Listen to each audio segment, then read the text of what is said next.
नमस्कार। आर्या श्रीमती दुलारी सिंह कॉलेज के YouTube channel पर आप सभी का स्वागत है। आज हम आपको DLED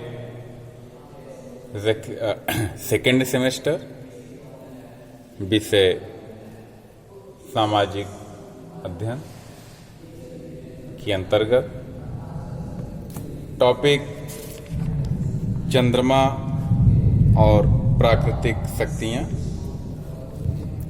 moon and natural powers पर चर्चा करेंगे। जैसा कि आप सभी लोग यह जानते हैं कि हमने आपसे पिछले वीडियो में पृथ्वी, सूर्य, सौरमंडल पर चर्चा किया था। आज ठीक उसी के आगे चलते हैं और शुरू करते हैं आज का टॉपिक। चंद्रमा एवं प्राकृतिक शक्तियाँ।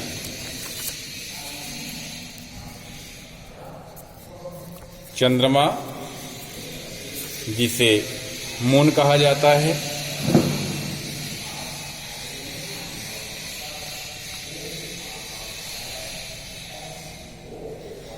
यह एक आकाशीय पिंड है। यह पृथ्वी का एक उपग्रह है जो पृथ्वी की परिक्रमा करता है। इस परिक्रमण काल के दौरान ही चंद्र ग्रहण जैसी घटना घटित होती है। चंद्रमा का पलायन वेग एवं गुरुत्वाकर्षण शक्ति कितनी कम है, उसके घूर्णन के फलस्वरूप उत्पन्न वेग पलायन वेग से अधिक हो जाता है, जिससे वायुमंडल अंतरिक्ष में पलायन कर जाता है। चंद्रमा की जो कलाएं हैं,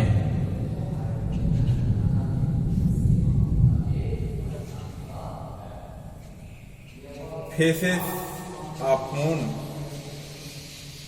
चंद्रमा एक उपग्रह है,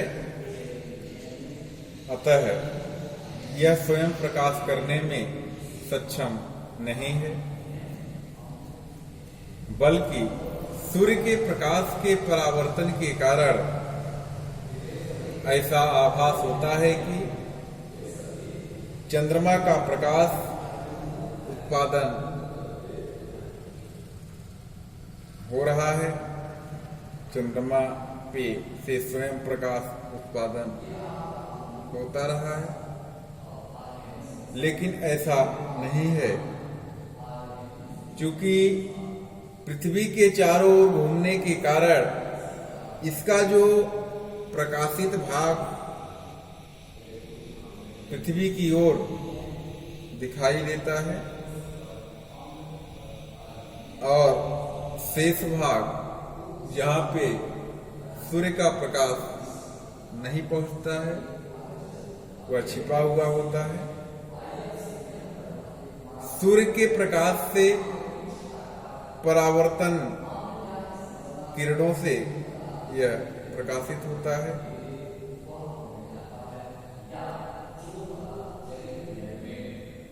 इसका प्रकाशित भाग लगभग घटता एवं बढ़ता रहता है।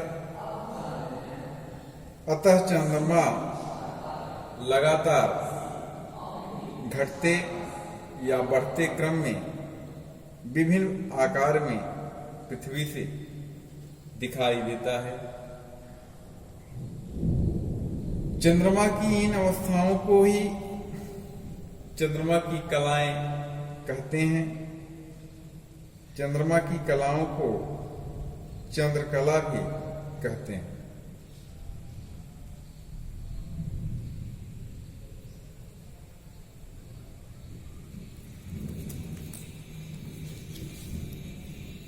पूर्णिमा के दिन चंद्रमा संपूर्ण रूप से दिखाई देता है। पूर्णिमा के उपरांत जैसे पृथ्वी से चंद्रमा आगे घूमता है, उसका भाग जो पृथ्वी की ओर होता है वह घटने लग जाता है। लगभग 21 दिन बाद इसका दूसरा आधा प्रकाशित भाग पृथ्वी की ओर होता है और पहला आधा भाग पृथ्वी के दूसरी ओर हो जाता है। अतः 21 दिन पुनः चंद्रमा आधा यानी अर्धचंद्र दिखाई देता है। पृथ्वी की परिक्रमा करते करते, एक चक्र पूरा करते करते अमावस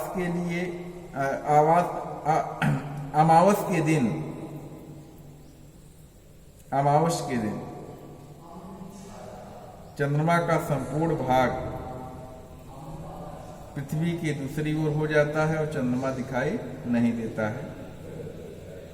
इस तरह यह क्रम लगभग 28 दिन में पूरा हो जाता है तथा यह शून्य से पूर्ण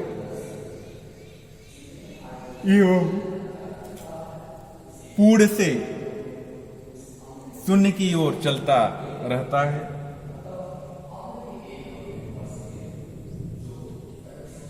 सूर्य ग्रहण क्या है देखते हैं। सूर्य ग्रहण क्या होता है?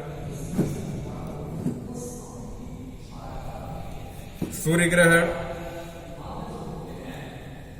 चंद्रमा पृथ्वी की चारों ओर घूमता है तथा पृथ्वी सूर्य के चारों ओर अपनी धुरी पर घूमती है। जब कभी घूमते घूमते चंद्रमा सूर्य तथा पृथ्वी के बीच आ जाता है, तब चंद्रमा की छाया पृथ्वी पर पड़ने लगती है। अर्थात पृथ्वी के इस भाग में खड़े मनुष्य को सूर्य दिखाई नहीं देता है। इसे सूर्य ग्रहण कहते हैं। यह केवल अमावस्या के दिन ही होता है।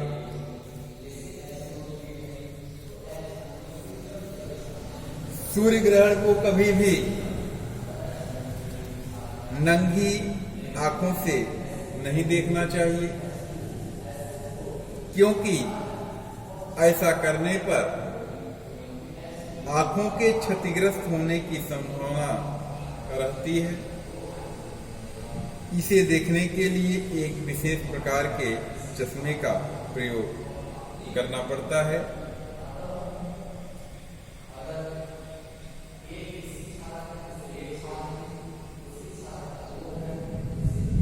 चंद्र ग्रहण। चंद्र ग्रहण क्या है? चंद्रमा स्वयं प्रकाश उत्पन्न नहीं करता। यह सूर्य का प्रकाश पड़ने से चमकने लगता है। जब पृथ्वी सूर्य तथा चंद्रमा के बीच में आ जाती है तो चंद्रमा पृथ्वी की छाया में आ जाता है, जिसके कारण सूर्य का प्रकाश चंद्रमा पर नहीं पड़ता है और चंद्रमा दिखाई नहीं देता है। इसे चंद्र ग्रहण कहते हैं। यह केवल पूर्णमासी के दिन ही होता है।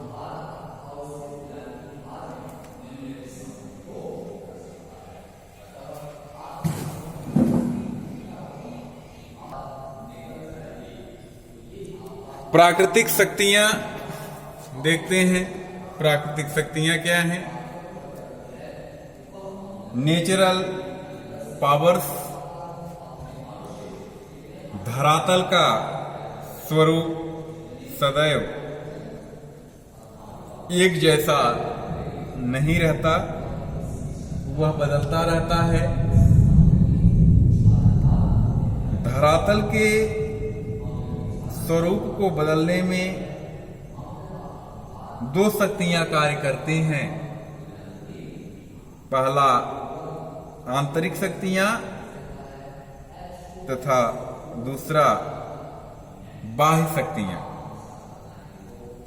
आंतरिक शक्तियां धरातल पर किसी न किसी प्रकार की स्थलाकृतियों का निर्माण करती हैं, जबकि बाह्य शक्तियां उन स्थलाकृतियों में परिवर्तन करती हैं। बाह्य शक्तियों को दो भागों में विभाजित किया जा सकता है। एक वे शक्तियां जो चट्टानों को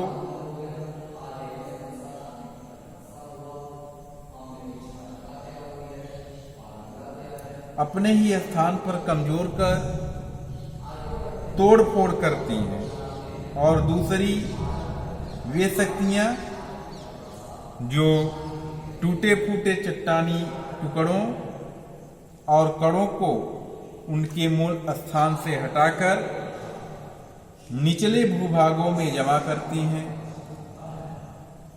नदियां, पवनें, भूमिगत जल, हिमानी, समुद्री लहरें आदि ये दूसरे प्रकार की शक्तियां हैं जो स्थलाकृतियों के स्वरूप में परिवर्तन करती हैं।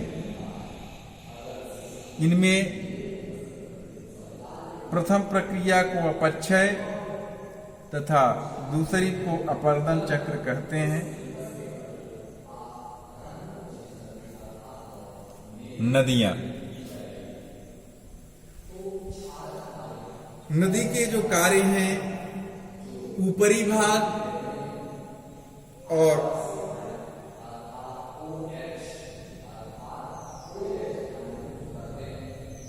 तल संतुलन के रूप में नदी के कार्य। ऊपरी मार्ग में नदी के क्या कार्य हैं? नदी के उद्गम से लेकर तेज ढाल की समाप्ति तक के भाग को नदी का ऊपरी भाग कहा जाता है, अर्थात उद्गम से लेकर मैदानी भाग में पहुंचने तक के मार्ग को नदी का भाग कहते हैं। ऊपरी मार्ग में जल की गति तीव्र होती है, अतः इसकी शक्ति अधिकतम होती है। इस भाग में अपर्दन की क्रिया सबसे अधिक होती है। इस भाग में नदी अपने अपक्षयित कणों को तेज औजारों के रूप में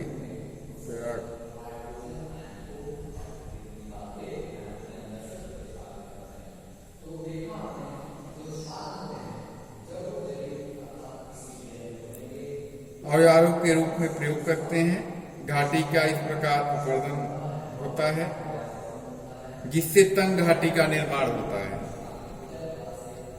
यदि जिस क्षेत्र में नदी बहती है वहां कठोर चट्टान है तो अपक्षय तथा वर्षा का प्रभाव घाटी के ऊपरी किनारों पर बहुत कम होता है।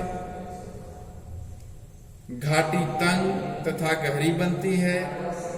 इस तंग घाटी को महाखंड कहते हैं। इस घाटी के ऊपर किनारे घिस जाने से यह घाटी बी आकार की बन जाती है।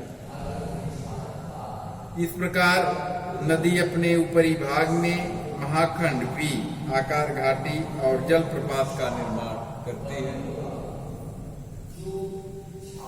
तल संतुलन के कारक के रूप में जो नदी के कार्य हैं, नदी की 3 अवस्थाओं के कार्य होते हैं: ऊपरी भाग, मध्य भाग और निचला भाग। ऊपरी भाग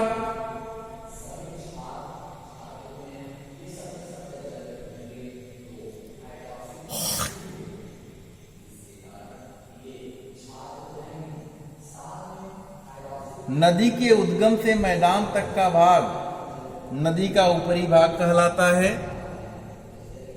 इस भाग की ऊंचाई 600 मीटर से अधिक होती है। तीव्र ढाल होने के कारण बहाव तेज होता है। इस भाग में नदी उछलती कूदती हुई चलती है। यह नदी की बाल्यावस्था है। बालक की तरह यह अपर्दन कार्य तेजी से करती है।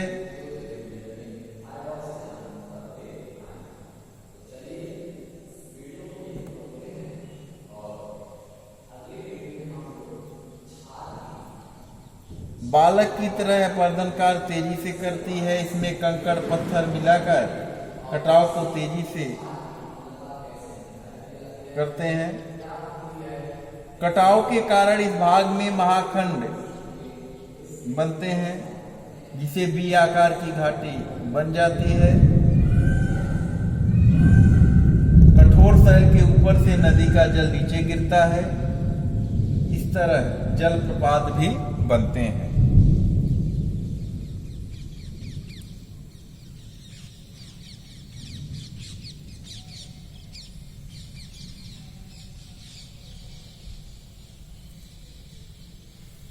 जलप्रपात, जब नदी का जल किसी चट्टानी कगार पर ऊपर से सीधा नीचे गिरता है तो उसे जलप्रपात कहते हैं। यदि नदी के बहने के मार्ग में कोई कठोर चट्टान लंबवत खड़ी हुई आ जाती है तो अस्थाई जलप्रपात बन जाता है। ऊपर से गिरने वाला जल कोमल चट्टानों को तेजी से काट देता है, जिससे जलधारा के नीचे गहरा गड्ढा बन जाता है। दूसरा,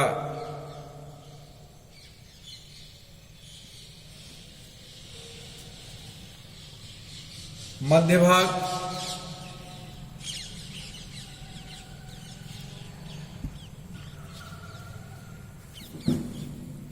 मध्य भाग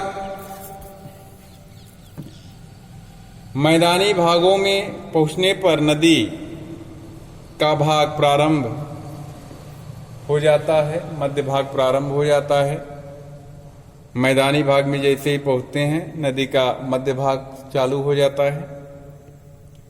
नदी की यह अवस्था युवावस्था कहलाती है। इस भाग में नदी का बहाव मंद हो जाता है। नदी इस अवस्था में पहुंचकर रचनात्मक कार्य करने के साथ साथ विनाशकारी कार्य भी करती है, जिसे निक्षेपण और अपर्दन के नाम से पुकारते हैं। फिर आता है जलोढ़ पंख। नदी पर्वतीय भाग में जैसे ही समतल मैदानी भाग में प्रवेश करती है,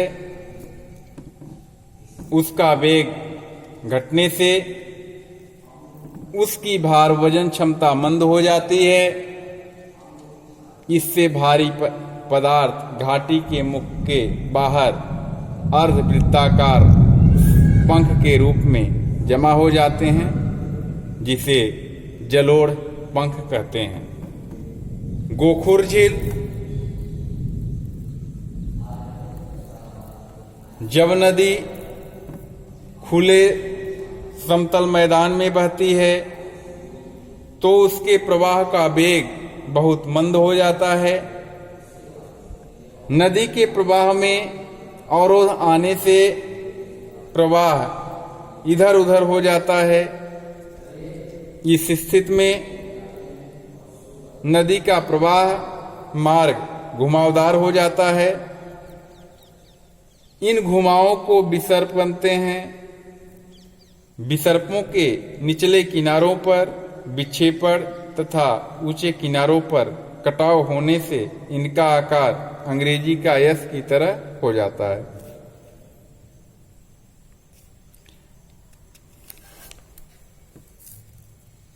डेल्टा जब नदी निचले भाग में किसी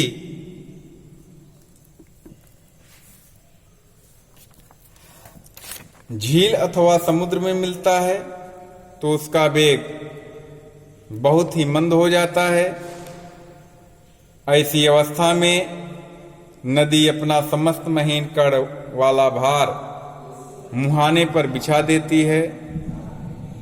त्रिभुजाकार आकृति से बने डेल्टा कई आकार के होते हैं, जैसे पंजाकार डेल्टा, पंखाकार डेल्टा, चापाकार डेल्टा, नील उदाहरण के लिए नील नदी का डेल्टा, गंगा ब्रह्मपुत्र का डेल्टा, मिसिसिपी का डेल्टा इत्यादि है।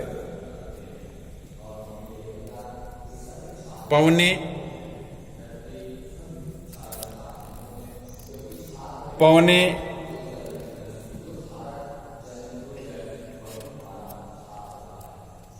क्रमण का एक महत्वपूर्ण कारक है। रेगिस्तान में पौने आसानी से रेत या मिट्टी के कणों को उठाकर इधर से उधर ले जा सकती हैं। पवन द्वारा उड़ाए गए बालू कणों से निम्नलिखित क्रियाओं द्वारा विशेष आकृतियां बन जाती हैं: अपर्दन, अपवाहन, सन्निकरण, अपघर्षण, छत्रक शिला, इस प्रकार से बनते हैं। मृदा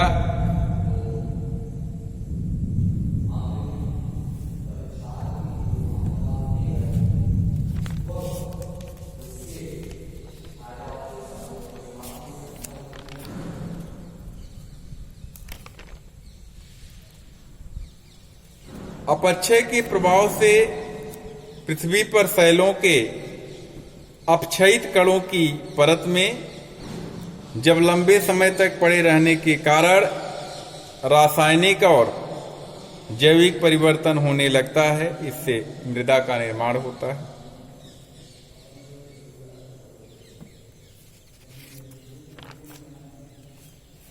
मृदा अपरदन क्या है?